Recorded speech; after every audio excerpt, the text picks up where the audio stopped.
we're being asked to measure within an inch of our lives about, things, and we have maybe the ability in terms of technology to be able to measure more effectively.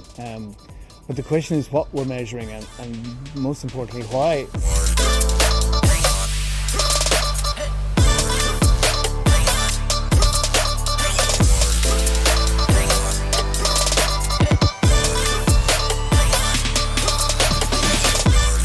Hi Kevin, it's a pleasure to have you here at HR Congress. Kevin, I was just coming over the last weeks when meeting with peers with a question, especially how to measure organizational effectiveness in the context of that organizations redefine themselves faster and faster, especially in the agile context. Yeah, it's again one of those, because on one side, with all this analytics and information, we're being asked to measure within an inch of our lives about, things, and we have maybe the ability in terms of technology to be able to measure more effectively. But the question is what we're measuring and most importantly, why we're measuring stuff. I guess from the organization design context, but certainly amongst traditional organizations, we're finding this tension, aren't we? This transition from traditional hierarchical bureaucratic kind of structures that have served us well into we're getting this pressure to move towards a more complex organizational model, more networked collaborations and alliances and partnerships, where the employee as well is not necessarily permanent employees. There's contingent workers, there's robotics going on, there's a whole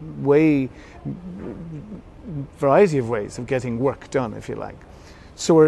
And we're bringing into this new world, we're probably bringing some, paradigms or patterns of our measurement systems, the metrics that we think are the right ones to measure effectiveness from the old world.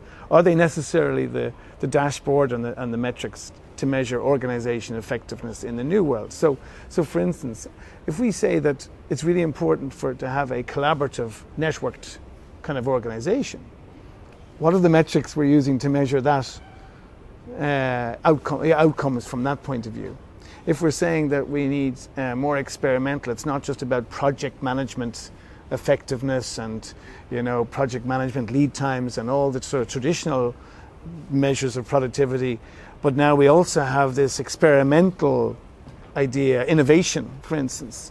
So are we trying to bring the metrics from project management kind of world into innovation world, and actually maybe there's a mismatch between these two kind of worlds, if you like. So one of my kind of questions when we talk about organization design, organization effectiveness, and measuring that is, well, what are we measuring and why, and really are we about trying to measure a target culture, if you like, as much as a target organizational design, Okay, understood. We had some discussion with Philippe Moreau about skill management, skill development.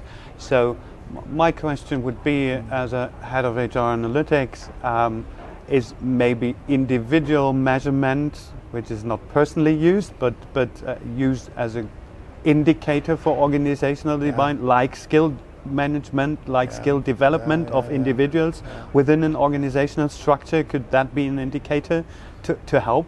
I think it's really interesting how the whole area of skills rather than jobs is going, and how do we measure our effectiveness and how do we help individuals create a pathway to their own growth and skills development as well.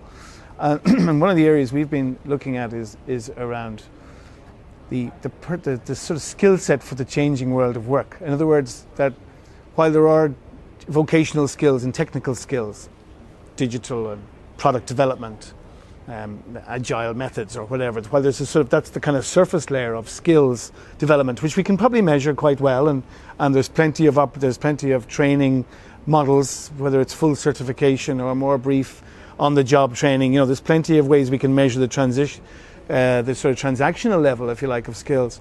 What we were trying to think about was, well, what are the more enduring, softer skills that help people adapt and change and thrive, if you like, in this sort of changing world of work. We have this model around a personal agility model, which is a competencies really around learning learning mindset or learning ability, for instance, change ability.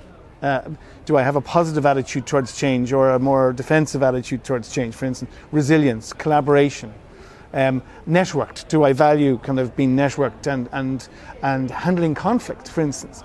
So there's a sort of a bundle there of skills of the future, if you like, that we've researched into thinking, well, if we have those adaptive skill sets, if we have those adaptive skills, then we're going to be able to be resilient and equipped enough to be able to take on the more vocational skills as they inevitably change over time. Do you know what I mean? So I think skills development is going a little bit level deeper to kind of go, okay, we know you need to develop these skills, you know, and it'll be a different set of skills next year and whatever as your career develops.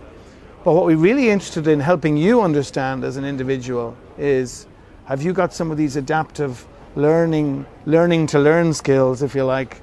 Are you able to, these adaptive skills, how do we help you assess where you are with those skills? And how do we select for those skills maybe and promote people with those skills, knowing that they will be the predictive sort of success skill sets in, you know, for the future?